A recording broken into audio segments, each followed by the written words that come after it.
સૌની અંદર બિરાજેલા પરમાત્માને વંદન. અહીં ઉપસ્થિત પૂર્ણ વ્યાસ સાહેબ, માછી સાહેબ, મહેશ પટેલ સાહેબ, સર્વે શિક્ષકો, પ્રોફેસર મિત્રો, સર્વ વિદ્યાર્થીઓ, ખાસ કરીને સર્વના હૃદયમાં બિરાજમાન પરમાત્મા, આપ સૌને મારા વંદન. હું આભારી છું પૂર્ણ વ્યાસ સાહેબનો. મને અહીંયા તમારી વચ્ચે પરમાત્માએ કહેલા વાક્યો વિશે એક ચર્ચા કરવા માટે બોલાવ્યો. આમ મારો વિષય ભગવદ ગીતા અને મેનેજમેન્ટ છે, પણ આ વિષયને 30 મિનિટમાં મેનેજ કરવો, ત્યાં પણ ભગવાનની વાત કરીએ. ત્યાં વક્તવ્ય પૂરું થાય અથવા તો કાર્યક્રમ પૂરો થાય ત્યારે આપણી પાસે ઘણું બધું એવું માથું હોય જે આપણા જીવનમાં ખૂબ જ ઉપયોગી. આ બધા વિદ્યાર્થી મિત્રોએ ઉદઘાટનના સેશનમાં અને ત્યારબાદના સેશનમાં ખૂબ મોટા વડીલો, મારા માટે આદર્શ કહી શકાય તેવા વિદ્વાનો પાસેથી ભગવદ ગીતા વિશે સાંભળ્યું. ઓપનહાઇમર હમણાં ફિલ્મ આવી, એમાં ભાઈ જ્યારે પરમાણુ બોમ્બ ફોડે છે, પ્રથમ ટેસ્ટિંગ થાય છે, ત્યારે એને ભગવદ ગીતાનો જે શ્લોક યાદ આવે છે, એનું અર્થઘટન એમ છે કે સર્વનો નાશ કરનારો કાળ મહાકાળ પણ હું જ છું. ભગવાન ભગવદ ગીતામાં કહે છે, મમૈ વાંશો જીવ લોકે જીવભૂત સનાતન. મને જેટલો સમય આપવામાં આવ્યો છે એને કારણે હું ઘણી બધી વસ્તુ નહીં કહું, પણ એ નહીં કહેવામાં પણ એ કહેવાનું આવી જાય તેવો પ્રયત્ન કરીશ. મેં સાહેબને વિનંતી એવી કરી, સાહેબ આ વિષય એમ રાખો કે ભગવદ ગીતા અને જીવનનું મેનેજમેન્ટ. સાહેબ એટલું ભગવદ ગીતા અને મેનેજમેન્ટ એ શબ્દમાં એ વાત આવી જ જાય છે, એટલે એ દ્રષ્ટિકોણથી આપણે એક વસ્તુ બરાબર ખાસ યાદ રાખીએ કે આ વાત જે આપણે કરવા જઈ રહ્યા છે તે સ્વયં પરમાત્માએ કહેલી વાતનું અર્થઘટન કરવા જઈ રહ્યા છે. સામાન્ય સંસ્કૃત શબ્દો તે નથી, અને તે સમજવા માટે સંસ્કૃત આવડવું જરૂરી નથી. એક નાનકડી પ્રસ્તાવનાથી શરૂ કરી. ચૈતન્ય મહાપ્રભુએ એક વખત જોયું, ચૈતન્ય મહાપ્રભુ કે જે ભગવાન શ્રી કૃષ્ણના અવતાર ગણાય છે, ચૈતન્ય મહાપ્રભુ એમના સ્વરૂપ ગણાય છે, એમના મહાન પરમ ભક્ત ગણાય છે. એમણે જોયું કે એક વ્યક્તિ ભગવદ ગીતા વાંચતો વાંચતો રડી રહ્યો છે. ચૈતન્ય મહાપ્રભુને દૂરથી લાગ્યું કે આ માણસને ન તો સંસ્કૃત બરાબર આવડે છે, ન તો બંગાળી બરાબર આવડે છે, અને આ માણસ વાંચીને શું રડતો હશે, આને બરાબર સમજણ નહીં પડતી. ચૈતન્ય મહાપ્રભુ નજીક ગયા, કીધું કે ભાઈ મને એમ લાગે છે તમને સંસ્કૃત ને બંગાળી ને બધું બરાબર આવડતું નથી, બંગાળ બાજુના હતા, તમે રડો છો શું કરવા, મને જણાવો તો ખરા. તોય ભાઈ પેલો રડતો જ નથી. ફરીથી ચૈતન્ય મહાપ્રભુ એને એમ કીધું, પેલા ભાઈ એમ કીધું, હું એટલા માટે રડું છું કે હું જયારે આ ભગવદ ગીતા વાંચું છું, મને પૂરી તો કદાચ ખબર નથી પડતી, પણ હું વિચારું છું કે અર્જુન રથમાં પાછળ બેઠો છે, ભગવાન રથમાં આગળ છે. ભગવાનને વારંવાર આમ પાછળ ફરીને અર્જુનને કહેવું પડે છે. એક તો આ યુદ્ધ ભૂમિ છે, યુદ્ધ શરૂ થવાનું છે, ભગવાને આટલો બધો ભાર ઉઠાવ્યો હતો, અને આ યુદ્ધમાં ભગવાનને વારંવાર પાછળ જોઈને પોતાનું વિચાર વલણું આપવું પડે છે. મારા પ્રભુને કેટલી બધી ખભામાં પીડા થઈ હશે એ વિચારીને હું રડું છું. આ સાંભળીને ચૈતન્ય મહાપ્રભુની આંખોમાં પણ પાણી આવી ગયા, અને એમણે એમ કીધું કે ભાઈ મને માફ કરજો, હું તમને ભાષા વિશે કંઈક વધુ કહેવા માટે આવ્યો હતો, પણ તમારી પાસે જે ભાવ છે એ સર્વ ભાષાઓથી પર છે અને પરમાત્મા સાથે સીધો જોડનાર છે. માટે આપણે જે કંઈ પણ વિચાર મંથન કર્યું, ભાવથી વિચાર મંથન કર્યું, શબ્દો કોઈના પણ હોય, વિચારો કોઈના પણ હોય, કોકના નિમિત્તે સ્વયં જાણે કે ભગવાન આપણને કોઈ વિચાર આપી રહ્યા છે, એ જીવનમાં દ્રષ્ટિકોણ રાખીએ. સૌથી પહેલી વાત આપણે વાત કરી, ભગવાને એમ કીધું મમય વાંચો જીવ લોકે જીવ ભૂત સનાતન. હવે જ્યારે આ ભગવદ્ ગીતા અને મેનેજમેન્ટ ટ્રેનિંગ આપ્યું જે છે, તો માત્ર એ સામાન્ય દ્રષ્ટિથી સૌથી પહેલા જોઈએ, તમે કોઈ જગ્યાએ નવી નોકરી કરવા માટે ગયા તો તમે શું પૂછશો? મને જણાવો તો ખરા, મારું પદ શું છે અને મારે કરવાનું શું છે? તમે પહેલા જણાવો મારું પદ શું છે અને મારે કરવાનું. ભગવાન એમ કહે છે, હે જીવો, તમે બધા જ મારું પોતાનું સ્વરૂપ છો. એક તબક્કે, એક દ્રષ્ટિએ તમે અને હું એક જ છીએ. સૌથી પહેલા ભગવાન આપણને જણાવે છે કે આપણે છીએ કોણ. એ સૌથી પહેલા ક્રમાનુસાર નથી કહેતો, આપણે જે વાત કરીએ છીએ કે આપણે છીએ. જ્યારે વ્યક્તિ કોઈ પણ કાર્યમાં સ્પષ્ટ થઈ જાય કે હું આ છું અને મારું દાયિત્વ આ છે, ત્યારે વ્યક્તિ કોઈ પણ કાર્ય સરળતાથી અને ઉત્તમ રીતે કરી શકશે. ભગવાન તમને જણાવે છે કે તમે દેહ નથી, તમે આત્મા છો. ઘરેથી ઓફિસ આવીએ, ઓફિસેથી ઘરે જઈએ, ઘરેથી કોલેજ આવીએ, કોલેજેથી ઘરે જઈએ, કેટલું બધું મેનેજ કરવું પડે છે, કેટલા બધા પ્રશ્નોના જવાબ આપવા પડે છે, કેટલી બધી વાર મન અને મસ્તિષ્ક પર ભાર લાગે છે. પણ એ ભાર ઓછો ક્યારે લાગતો હોય છે? એ ભાર ઓછો ત્યારે લાગે છે જ્યારે આપણું મન સ્થિર હોય અને આપણું ચિત્ત પ્રસન્ન હોય. ભગવાન અર્જુનને કહે છે, હે અર્જુન, પ્રસન્ન ચિત્તનું મન મારામાં જલ્દી સ્થિર થાય છે. સૌથી પહેલા કોઈએ પણ એવું મનમાં અહીંયા બાંધી લીધું હોય કે ભગવદ્ ગીતા એ ખૂબ અઘરો વિષય છે, ભગવદ્ ગીતા સમજતા તો ઘણા લોકોને જન્મો લાગ્યા, તો હું આટલામાં ન સમજી શકું, તો એ ખોટું અર્થઘટન છે. ભગવાન એમ કહે છે કે હું જ દરેક જીવોના હૃદયમાં બેઠેલો છું, હું જેને ચલાવનારો ઈશ્વર છું. કોઈ મંત્રી સાથે આપણી ઓળખાણ હોય, 10 જણાને કહેતા ફરીએ, પેલા મંત્રી છે ને તો મારા કાકાના, ફોઈના, દીકરાના, માસીના, જમાઈના, નણંદના, ભાઈના પડોશી છે. ઓહો, તમારા આટલો નજીકનો સંબંધ છે. તો કોઈ પદ કે જે પદ ટેમ્પરરી છે, જે પદ ક્યારે પૂરું થઈ જશે તેની ખબર નથી, તેની સાથે પણ સંબંધ જોડવામાં આપણને અત્યંત આનંદ અને અહંકારનો અનુભવ થાય છે. જરા જોજે, હા મારી ગાડી, ભાઈ તું મારી ગાડી ના કસર, અને ખ્યાલ આવે કેટલો નજીકનો સંબંધ છે. ખરેખર વિચારવા જેવું તો એ છે કે આપણા બધાની અંદર એ અનંત લોકોનો નાથ બેઠો છે. બધાની અંદર ઇન્ડિવિડ્યુઅલી પણ બેઠો છે ને એક જેવો જ બેઠો છે ને એક જ બેઠો છે. આપણે એની સાથે કેટલો બધો નજીકનો સંબંધ છે. કલેક્ટર ઓફિસમાં જઈએ તો પટાવાળા સાથે ઓળખાણ હોય તો જલ્દી કામ થાય કે કલેક્ટર સાથે ઓળખાણ હોય તો જલ્દી કામ થાય?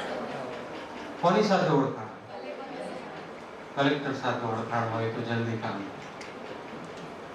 ભગવાન કહે છે કે અર્જુન, બીજું બધું છોડ, મારી શરણમાં. જગતમાં આપણે અનેક લોકો સાથે ઓળખાણ રાખીને આપણું જીવન સરળતાથી જીવવાનો પ્રયત્ન કરીએ છીએ. મારી આની સાથે ઓળખાણ છે, આ ભાઈ મને ઓળખે છે, અરે આજે મારે ત્યાં તો આ વ્યક્તિ આવેલા, અરે આ તો આમ છે. પણ આ બધી નાની નાની ઓળખાણ એ કલેક્ટર ઓફિસના કોઈ પટાવાળા કરતા પણ નાની ઓળખાણ છે. ભગવદ્ ગીતા એમ કહે છે, તમારા જીવનનો વેપાર વ્યવસ્થિત રીતે, ઉત્તમ રીતે ચલાવવા માટે તમે સ્વયં પરમાત્માની સાથે જ ઓળખાણ રાખો, જે સર્વથી પર છે, જે સર્વથી શ્રેષ્ઠ છે. સિકંદર ભારત આવ્યો ત્યારે એને યાદ આવ્યું કે એમના ગુરુ એમ કીધું, ભારતમાંથી કોઈ જ્ઞાનીને લઈ આવજો. સિકંદરને એક જ્ઞાની મળે છે, સેનાપતિને મોકલે છે કે આને લઈ આવો.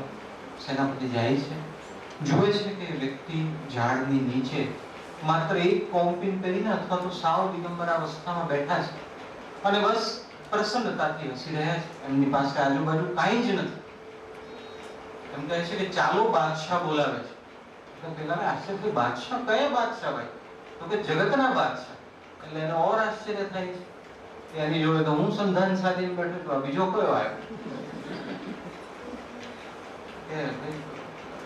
સિકંદર છે, એલેક્ઝાન્ડર ધ ગ્રેટ, એ તમને બોલાવે છે, તમને બહુ મોટું પદ આપશે, તમારે એની સાથે જવાનું છે. એને એમ કીધું કે ભાઈ તમારી ભૂલ થાય છે, હું તો જે જગતના બાદશાહને ઓળખું છું એ તો બહુ મોટો છે, એમાં સિકંદર કંઈ આવતું નથી. મેં તો આનું નામ પહેલી વાર સાંભળ્યું. તમે કંઈક કરેક્શન કરી લો, હું આવવાનો. સિકંદર આવે છે ચીડાઈને, થોડું મારા શબ્દોમાં કહું છું અને થોડું ટૂંકમાં કહું છું. એની સામે તલવાર ધરે છે, પણ એ ડરતો નથી. એ ડરતો નથી. સિકંદરને એમ લાગે છે કે આ ડરતો નથી, આનું જોડાણ કોઈ અત્યંત ઉચ્ચ તત્વ સાથે છે. પરમાત્મા સાથેની તમારી આ ચેતનાની સુરાવલી, તમારું જોડાણ તમને એટલા બધા નિર્ભય બનાવે છે. નિર્ભય વ્યક્તિ કેટલો બધો સ્થિર હોય, અને સ્થિર વ્યક્તિ જીવનના નિર્ણયો કેટલા અસાધારણ રીતે લે છે. જ્યારે સાહેબે મને ભગવદ્ ગીતા અને મેનેજમેન્ટ વિષય આપ્યો, ભગવાનની કૃપાથી, મહાપુરુષોની કૃપાથી ભગવદ્ ગીતા પર અનેક જગ્યાએ વ્યાખ્યાન માટે જવાનું થયું. પણ સાહેબ હું અમદાવાદ ગયો, મને થોડો વિકલ્પ જાગ્યો કે લાવો ને ભગવદ્ ગીતા અને મેનેજમેન્ટ પર પુસ્તક લખાયા હોય તો જરા રેફરન્સ માટે હું જોઉં. અને મેં 2-3 પુસ્તકો લીધા. તો મને એ પુસ્તકો વાંચીને મેનેજમેન્ટ સમજાયું ન સમજાયું, પણ વૈરાગ્ય આવી ગયું. ઓહો, ત્યાં ભગવાને ભગવદ્ ગીતામાં પૂર્ણતાને પ્રાપ્ત કરવાની વાત કરી, અને ક્યાં લોકો કેવી રીતના મેનેજમેન્ટ સાથે તેને સરખાવે છે. છતાં સમજવાનું એમ છે કે જીવનની રાહને ખરેખર કેવી રીતે આગળ વધવાની, એ જ મૂળ તો મેનેજમેન્ટ છે. હવે ખૂબ અગત્યની વાત, બરાબર સમજીએ. અર્જુન જ્યારે ભગવાન શ્રી કૃષ્ણ પાસે યુદ્ધ માટે મદદ માંગવા માટે ગયો, અર્જુનની સાથે બીજા કોણ પહોંચ્યા હતા? દુર્યોધન પહોંચ્યા હતા. અર્જુને શું માંગ્યું અને દુર્યોધને શું માંગ્યું?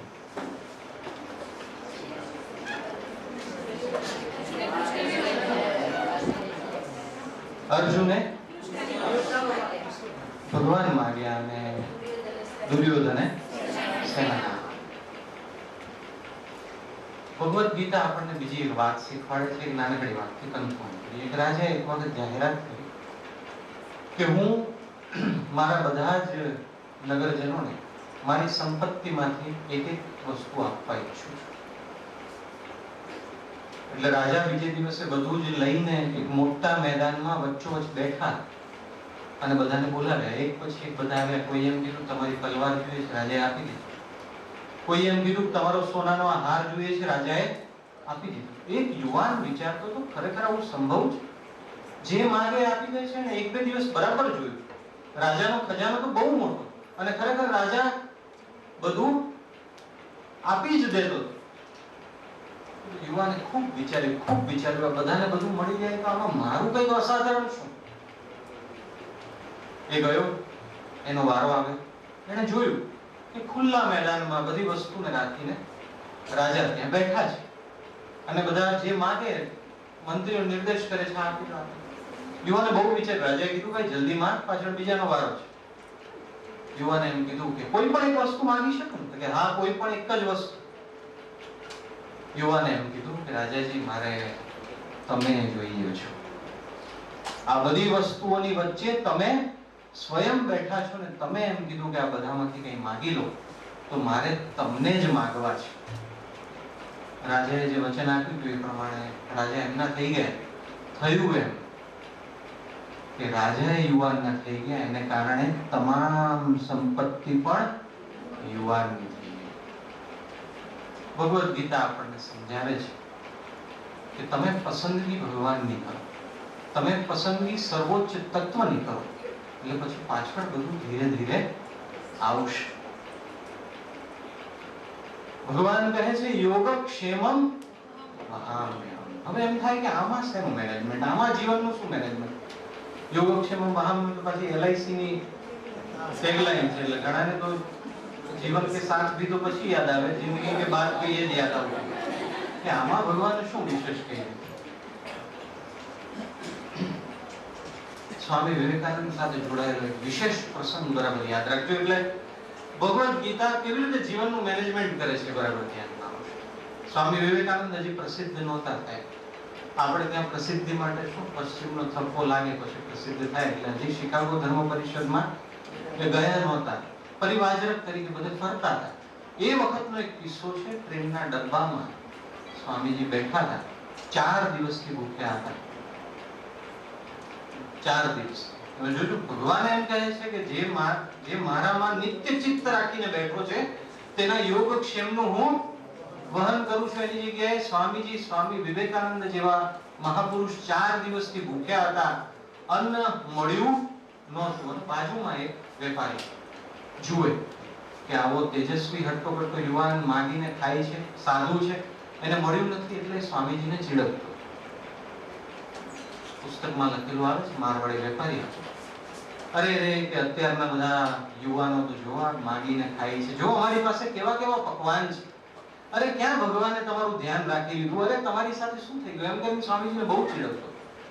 સ્વામીજી પ્રયત્ન કરતા હતા કે ધીરજ રાખવું, બરાબર ધીરજ રાખીને બેઠા હતા. ત્યાં અચાનક જ એક વ્યક્તિ દોડતો આવ્યો. ટ્રેન એક અજાણ્યા સ્થળે ઊભી હતી જ્યાં સ્વામીજી ક્યારેય નહોતા ગયા.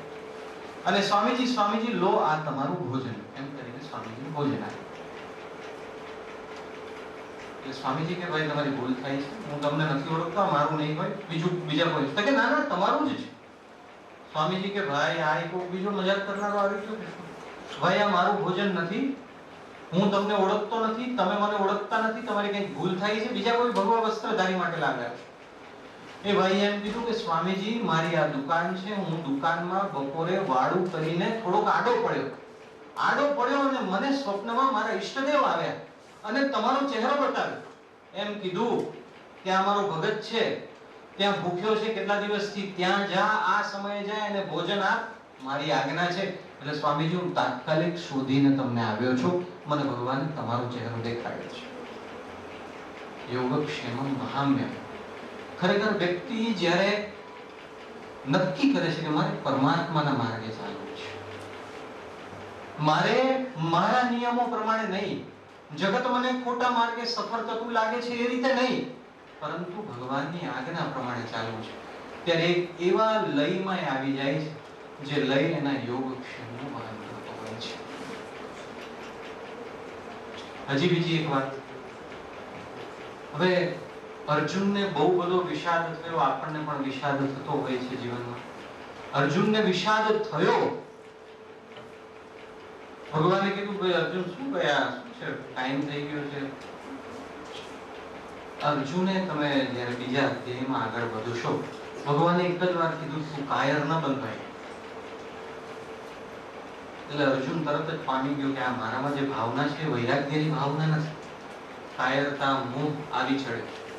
એટલે અર્જુને હાથ જોડીને ભગવાનને એમ કીધું, હે ભગવાન આપ જ કહો મારે શું કરવું જોઈએ. તમે વિચારો, અર્જુને કેટલું બુદ્ધિપૂર્વકનું કાર્ય કર્યું. જ્યાં પૂછવાનું હતું ત્યાં જ પૂછ્યું. અને ભગવાનને એમ નથી કે ભગવાન જરા ઉભા રહો, વિશ્વપિતાનો જોડે થોડી વાત કરી આવું. પ્રભુ હું તો બહુ ટેન્શનમાં છું, દ્રોણાચાર્યની મળી આવું, અને યુધિષ્ઠિર તો અમારા ધર્મરાજ મોટા ભાઈ છે, બધા સાથે ચર્ચા કરીને હું આવું છું. ના ના, અર્જુને શું કીધું? એ વાસુદેવ આપ મને જણાવો, જીવનમાં કોને પસંદ કરવા એ આપણે જોયું, જીવનમાં કોને પ્રશ્ન પૂછવો એ પણ બહુ અગત્યનું છે. એક બેન ડીવાયએસપી પરીક્ષાની તૈયારી કરતા હતા, સત્ય ઘટના. ગૃહિણી હતા એટલે બધા બહુ એમની ઉડાડતા હતા કે ભાઈ હવે આમાં ગૃહિણી બની શું ડીવાયએસપી તૈયારી કરવી, આમ તેમ બધા બહુ ઉડાડે, પણ બેન ડીવાયએસપી થઈ ગયા. એટલે એમના ગામમાં એક સન્માન સમારંભ યોજાયો. સન્માન સમારંભમાં એમના ગામના કાકા એમની પ્રશંસા કરવા માટે ઊભા થયા કે ભાઈ અમારી દીકરીએ તો ગામનું નામ રોશન કર્યું છે, અને શું બની બેટા? તો કે હું ડીવાયએસપી. મિત્રો તમને બધાને જનરલ ખબર હશે, કોન્સ્ટેબલની ઉપર પીએસઆઈ, પીએસઆઈની ઉપર પીઆઈ, વચ્ચે નાના મોટા નથી બોલતા, પીઆઈની ઉપર ડીવાયએસપી હોય, કોન્સ્ટેબલ ઉપર પીએસઆઈ, ઉપર પીઆઈ, ઉપર ડીવાયએસપી. એટલે કાકાએ બહુ અભિનંદન આપ્યા કે હા દીકરી તો ડીવાયએસપી બની ગઈ છે. કાકા બહુ ઉત્સાહમાં હતા. એમણે એમ કીધું કે હવે હું તમારા બધા વતી ગામ લોકો આ દીકરીને જોડે જોડે બીજા અભિનંદન આપી જ દઉં છું કે દીકરી તું ડીવાયએસપી બની તો બની, હવે ઝડપથી પ્રગતિ કરીને પીએસઆઈ બની છે. એટલે કલેક્ટરને એમ કીધું કે ભાઈ તમે ઠીક છે કલેક્ટર, તલાટી ઝડપથી બની જાવ. મારે જ્યારે સ્પર્ધાત્મક પરીક્ષાની તૈયારી શરૂ કરવી હતી ત્યારે મારા પિતાજી એવા જ વ્યક્તિ પાસે લઈ ગયા અને એમણે મને સલાહ આપી કે કામ કર છોકરા, સ્પોકન ઇંગ્લિશની તૈયારી ચાલુ કર. એ જ દિવસે જઈને મેં સ્પોકન ઇંગ્લિશના પૈસા ભરી દીધા. બીજે દિવસે ખબર પડી કે આ પરીક્ષામાં સ્પોકન ઇંગ્લિશ આવતો નથી. હું ગયો ફી પાછી લેવા માટે. એમણે એમ કીધું તમે જોડે ભણેલા ગણેલા છો કે નીચે સાઈન કરી દે, ફી પાછી મળશે. પણ ભગવાને એ ઘટના એટલા માટે ઘટાડી હશે કે હું તમને આજના દિવસે આ ઘટના કહીશું. મિત્રો, બીજું ભગવદ ગીતામાંથી શીખવા જેવું શું છે ખબર છે? ભગવાન અને અર્જુન યુદ્ધના મેદાનમાં વચ્ચોવચ બેઠા હતા. આજુબાજુ બંને સેના હતી, પણ સેનામાં કંઈ પણ હલચલ થાય તો અર્જુન એ બાજુ નહોતો જોતો, તમારી જેમ દરવાજામાંથી કોઈ આવે ને તમે એ બાજુ. એટલે જે શીખવાનું છે ત્યાં જ દ્રષ્ટિ હોવી જોઈએ. બધા આ બાજુ મને થયું કે મહેન્દ્રસિંહ ધોની આવ્યા તો આ મારે નહોતું કહેવાનું, પણ તમને જોઈને મને એવું ધ્યાનમાં કેટલી બે મોટી સેના હોય. અર્જુન એક મિનિટ પ્રભુ પેલો હાથી હલ્યો, પ્રભુ દુર્યોધન ની ગામો પાછું તો એવું કઈ જ વખતે આવતું. ભગવાનની વાત ત્યારે બરાબર ભગવાનની જ વાત આવે છે.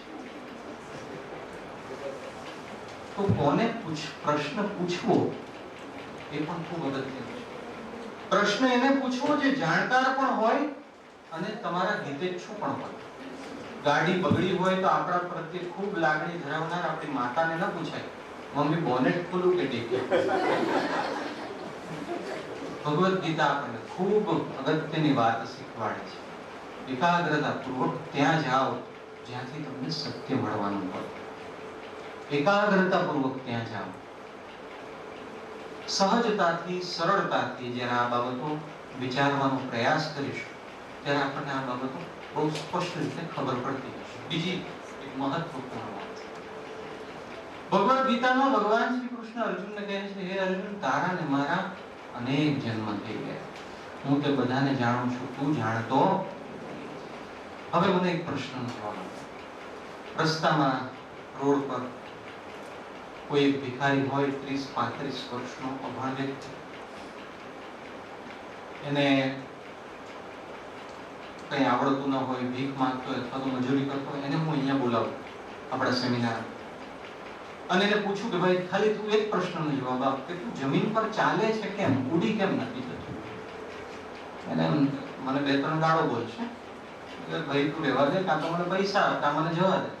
બધા જમીન પર જ ચાલે. અભણ છે, 30-35 વર્ષનો છે, ભીખ માંગે છે, મજૂરી કરે છે. હું એને કહીશ ના ના તું જવાબ તો આપે, કઈ જવાબ નથી. પછી એને સમજાવીશ કે ભાઈ ગુરુત્વાકર્ષણ બળને કારણે તું જમીન ઉપર ચાલી શકે. તો કે કયું ભાઈ કઈ વાત કરો છો તમે? વળી પાછી 2-3 ગાળો મને બોલશો. તમે બેઠા છો એમ કે આને સમજાવો, આ ગાડીઓ લાગે છે. પછી એને એમ કહીશ કે ગુરુત્વાકર્ષણ બળ તારા પર પણ લાગુ પડે છે, એને કારણે જ તું ચાલી શકે છે, હવામાં ઉડીને જતો, એટલે મને ધક્કો મારીને દોડીને જતો ત્યાં જે હોય. હવે મિત્રો મને એક પ્રશ્નનો જવાબ આપો. પહેલા એ ગુરુત્વાકર્ષણ બળ વિશે જાણતો નહોતો ત્યારે એના પર લાગુ પડતું હતું? એ જાણતો નહોતો ત્યારે એના પર લાગુ પડતું હતું કે નો? અમુક લોકો કન્ફ્યુઝન છે. જ્યારે એ ભાઈ ગુરુત્વાકર્ષણ બળ વિશે નહોતો જાણતો ત્યારે એના પર બળ લાગુ પડતું હતું. પછી જ્યારે મેં એને કીધું અને એ નહોતો માનતો ત્યારે એના પર બળ લાગુ પડતું હતું. પાછળ અમુકને ડાઉટ છે કદાચ ગુરુત્વાકર્ષણ બળમાં 4 ઓપ્શન આપ્યા હોય. એ જ્યારે નહોતો જાણતો ત્યારે પણ એના પર બળ લાગુ પડતું હતું.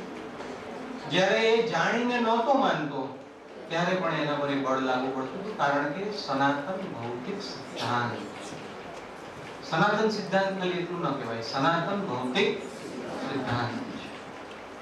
ભગવાન એવો જ એક સનાતન સિદ્ધાંત, પણ સનાતન સૂક્ષ્મ સિદ્ધાંત અર્જુનને સમજાવે છે કે હે અર્જુન, તારા ને મારા અનેક જન્મ થઈ ગયા, હું તે બધાને જાણું છું, તું જાણતો નથી.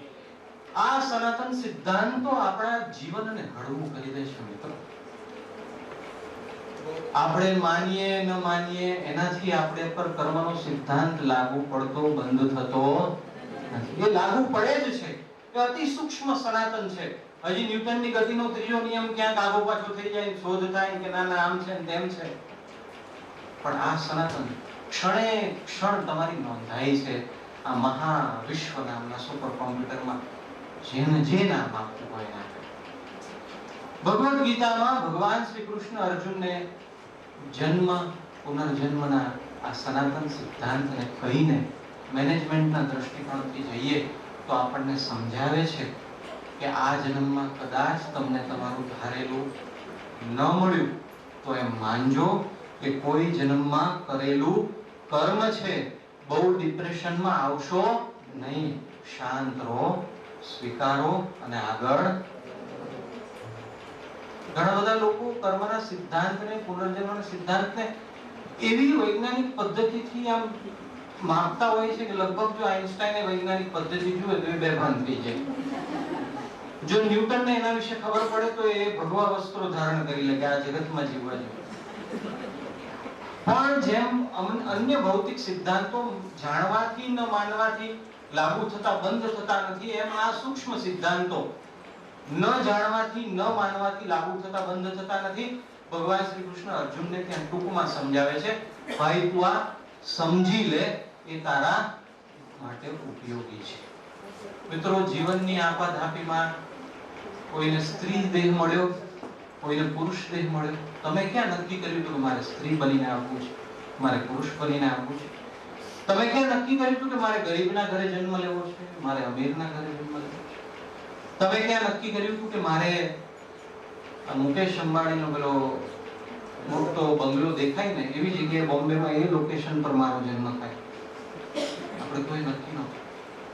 આપણા કર્મ પ્રમાણે જેમ આઘાત અને પ્રત્યાઘાત સમાન શક્તિના અને વિરુદ્ધ દિશાના હોય છે, તેમ એ ન્યૂટને તો પછીથી શોધ્યું, થોડુંક શોધ્યું, એમ દરેક એક્શન રિએક્શન હોય છે. આ કેટલો મોટો સિદ્ધાંત! ખાલી આને બરાબર સમજી લઈએ તો બહુ પાર થઈ જાય. જીવનમાં શાંતિ શાંતિ શાંતિ છવાઈ જાય. બન્યું તે ન્યાય. આ જે કંઈ પણ મારા જીવનમાં ઘટે છે, મારા કર્મોને કારણે જ ઘટે છે. મેડમ બ્લેવેન્સ્કીનું નામ તમે લોકોએ સાંભળ્યું છે? થિયોસોફિકલ સોસાયટીની સ્થાપના કરનાર એ મહિલા, ઋષિ કક્ષાના મહિલા. પછી એ ભારત આવ્યા, એની બેસન્ટ વગેરે જોડાયા. થિયોસોફિકલ સોસાયટી આપ સર્ચ કરજો. પશ્ચિમી વિચારધારામાંથી આવતા મેં થિયોસોફિકલ સોસાયટીની સ્થાપના કરીને એમ કીધું, હું એમાં ડીપમાં નથી જતો. એની બેસન્ટે એમ કીધું, મેં 40 વર્ષ સુધી આ ભારતના ધર્મનો અભ્યાસ કર્યો, આના જેટલો વૈજ્ઞાનિક ધર્મ બીજો કોઈ નથી. આપણે નથી કહી રહ્યા, આમાં કોઈ અન્ય ધર્મને આમ છે ને, કોક ધર્મમાં કોક પાસા વધુ ઉજાગર થયા હોય તેમ માનીને આપણે આપણા ધર્મની વાત કરીએ છીએ, તો એની ઉચ્ચતા બતાવીએ છીએ. આપણા જ ધર્મમાં કીધું છે, જે માર્ગે નિષ્કપટતાથી, શુદ્ધતાથી ઈશ્વર તરફ જશે એને ઈશ્વર મળશે મળશે અને મળશે.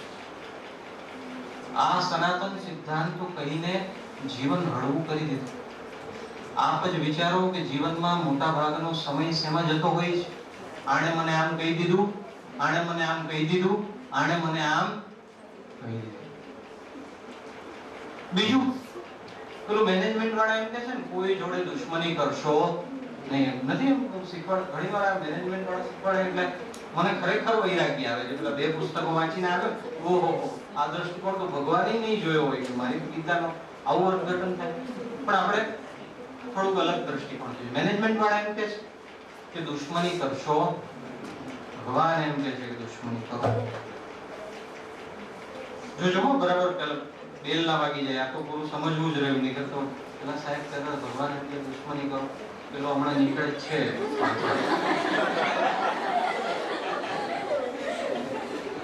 પણ ભગવાન બરાબર સમજાવે છે, દુશ્મની કરો મોહ સાથે કરો, દુશ્મની કરો અસ્થિરતા સાથે કરો, દુશ્મની કરો તમારી અંદર જે કામ, ક્રોધ, અહંકાર, હું કરું છું તે ભાવના રૂપી શત્રુ છે તેની સાથે કરો.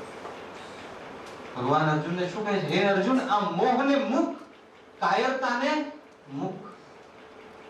ભગવાન દુશ્મની કરો. જૈન શાસ્ત્રમાં તીર્થંકર ભગવંતોને જ્યારે વંદન કરવામાં આવે છે ત્યારે હણમો અરિહંતાણમ. અરિહંત, અરિ એટલે શત્રુ, હંત એટલે જેને હણ્યા છે, જેમણે આંતરિક શત્રુઓને હણ્યા છે તે અરિહંત, તે અરિહંત છે. ભગવાન એમ કહે છે દુશ્મની કરો, બરાબર કરો, તમારા આંતરિક દુર્ગુણો સાથે કરો અને વિજય મેળવો તો મૂળભૂત રીતે સ્વયં પર વિજય મેળવો. હે અર્જુન, રાજ્ય મેળવવા યુદ્ધ ન કર, તું યુદ્ધ કર કારણ કે સર્વથા સર્વના કલ્યાણ માટે છે. તો ભગવાન ઇનડાયરેક્ટલી એમ કહે છે, ઇનડાયરેક્ટલી,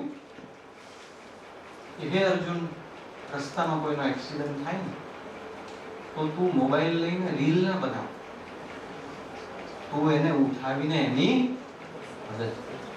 અર્જુન જ્યારે અત્યંત વિષાદમાં હતો ત્યારે ભગવાન એમ કહે છે કે ભાઈ, આખું સર્વવ્યાપક થઈને વિચાર કર, યુનિવર્સલ થઈને વિચાર કર. આપણે કરીએ છીએ કોના માટે?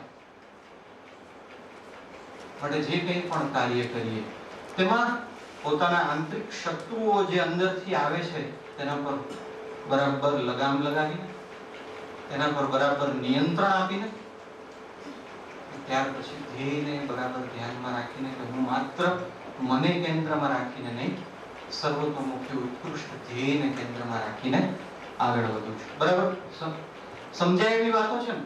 એમાં ભગવદ ગીતા અઘરી છે નથી. એ ભગવાન એક શ્લોક ઉમેરવાનું રહી ગયા. હે અર્જુન, આ ભગવદ ગીતાને જરા પણ અઘરી માનીશ નહીં. જે આને અઘરી માનશે અને મનાવશે એને અઘરું નથી. ભારતમાં જન્મ્યા છો, અઘરું નથી જ, અઘરું નથી. પોતાની અંદરની દિવ્યતાને જગાડવાની વાત ક્યાંથી અઘરી હોય? પણ અઘરું આપણી દ્રષ્ટિ છે. 3 વર્ષના બાળકને હું ચોકલેટ આપું ડેરી મિલ્કની, કોઈનો બાબો ચોકલેટ ના ખાતો હોય તો અપવાદ કહેવાય, પાછા માંગણી ઊંચી નાખે.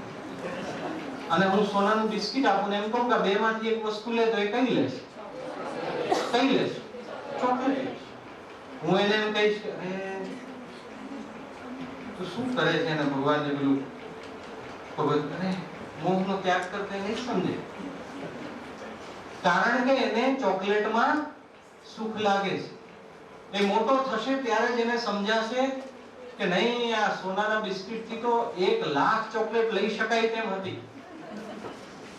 મૂળભૂત રીતે આપણી દ્રષ્ટિમાં ભૂલ છે, માટે આપણને કોઈ ઉત્કૃષ્ટ વસ્તુ અઘરી લાગે છે. બાકી આપણે મારા કાર્યક્રમનું નામ સુખની શોધમાં એટલા માટે રાખ્યું છે કે આ ધંધા વેપારથી માંડીને અધ્યાત્મ, ત્યાગથી માંડીને ભોગ બધા કરે છે શેના માટે? સુખ માટે.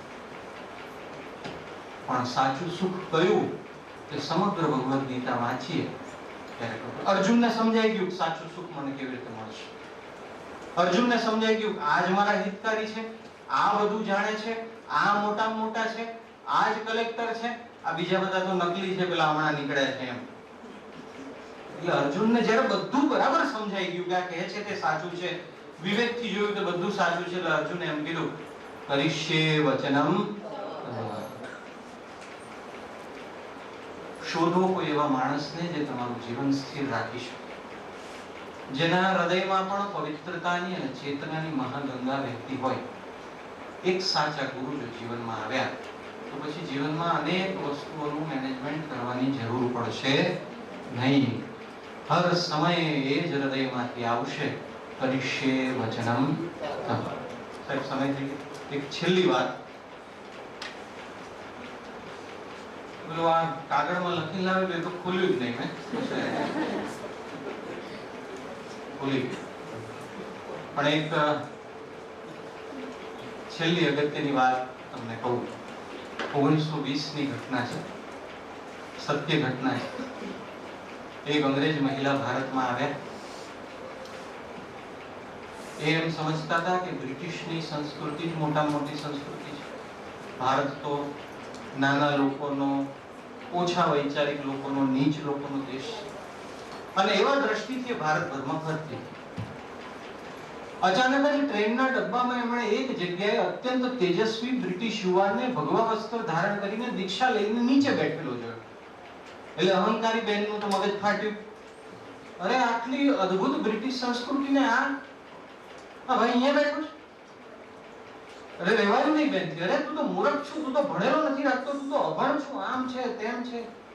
એ બ્રિટિશ યુવાને અત્યંત વિનમ્રતાથી કહ્યું કે મેડમ, હું કેમ્બ્રિજ યુનિવર્સિટીમાં ભણ્યો છું. ક્યાં ભણ્યો છું? Cambridge university. બેનથી ઓર રહેવાય નહીં. બરાબર, કેમ્બ્રિજમાંથી ભણેલો નહીં. અત્યારે કોઈ એમ કે કેમ્બ્રિજમાંથી, તો કેટલી મોટી વાત છે. તો કે તું ભણ્યો પણ તને આપણા દેશ પ્રત્યે પ્રેમ નથી. નહીં તો તું આવા સાવ નકામા દેશમાં ભગવા વસ્ત્રો ધારણ કરીને નીચે ન બેઠો. બને જ નહીં. બહુ કીધું એટલે એણે ફરીથી કીધું, મેડમ, હું પ્રથમ વિશ્વયુદ્ધ જે 1914 થી 1918 વચ્ચે લડાયું હતું, તેમાં આપણા દેશ વતી ફાઇટર પાયલટ તરીકે લડ્યો હતો. અત્યારે કોઈ ફાઇટર પાયલટ 100-104 વર્ષ પહેલાની વાત છે. કેટલી મોટી વાત. બેનના આશ્ચર્યનો પાર ન રહ્યો. ને ભાઈ, કેમ્બ્રિજમાં ભણ્યો, ફાઇટર પાયલટ તરીકે લડ્યો, તોય તું અહીંયા કેમ બેઠો છો? તને ભારતમાંથી શું મળી ગયું છે એવું? એ યુવકે વિનમ્રતાથી, આનંદથી, પ્રસન્નતાથી એમ કીધું, આદરણીય મેડમ, મને ભારતમાંથી શ્રી કૃષ્ણ મળ્યા છે, જે મને વિશ્વમાં બીજે માટે હું અહીંયા બેઠો છું. તમે યુટ્યુબમાં અને ગૂગલ પર સર્ચ કરી શકો. તે યોગીનું નામ હતું યોગી કૃષ્ણ પ્રેમ. પ્રથમ વિશ્વયુદ્ધમાં ફાઇટર પાયલટ તરીકે લડતા તેમને કોઈ દિવ્ય સંકેત પ્રાપ્ત થયો. એમણે એમનું જીવન અધ્યાત્મ તરફ વાળી દીધું. ખૂબ સંસ્કૃતિનો લાભ ઉઠાવ્યો. અલગ જ વ્યાખ્યા કરું ભગવદ્ ગીતા. ભગવાન શ્રી કૃષ્ણ એક જ વાક્યમાં કીધું, કેવું હોય અર્જુનને, ભાઈ જે કરવાનું છે કરને. ભગવાન ભાઈ જે કરવાનું છે કરને. ભારતમાં જન્મ્યા છીએ, ભારતીયો છીએ, આર્ય ધર્મને થોડાક જાણીએ છીએ. જ્યાં સ્ટીવ જોબ્સ પણ શાંતિની શોધમાં આવતો હોય, એ ભારતને આપણા 50-60-70 વર્ષ એને જાણ્યા વગર, એની સંસ્કૃતિમાં ડૂબકી માર્યા વગર ક્યાંક વીતી ન જાય. એ ધ્યાન રાખીએ. ભગવાન શ્રી કૃષ્ણે કીધું, ભાઈ જે કરવાનું છે તે કરને. સૌનો ખૂબ ખૂબ આભાર. સમય થોડો વધુ લીધો. માનનીય સાહેબનો ફરીથી આભાર. મારાથી કહેવામાં કંઈ ભૂલચૂક થઈ ગઈ હોય તો માફ કરજો. બાકી થાય કરી લેજો.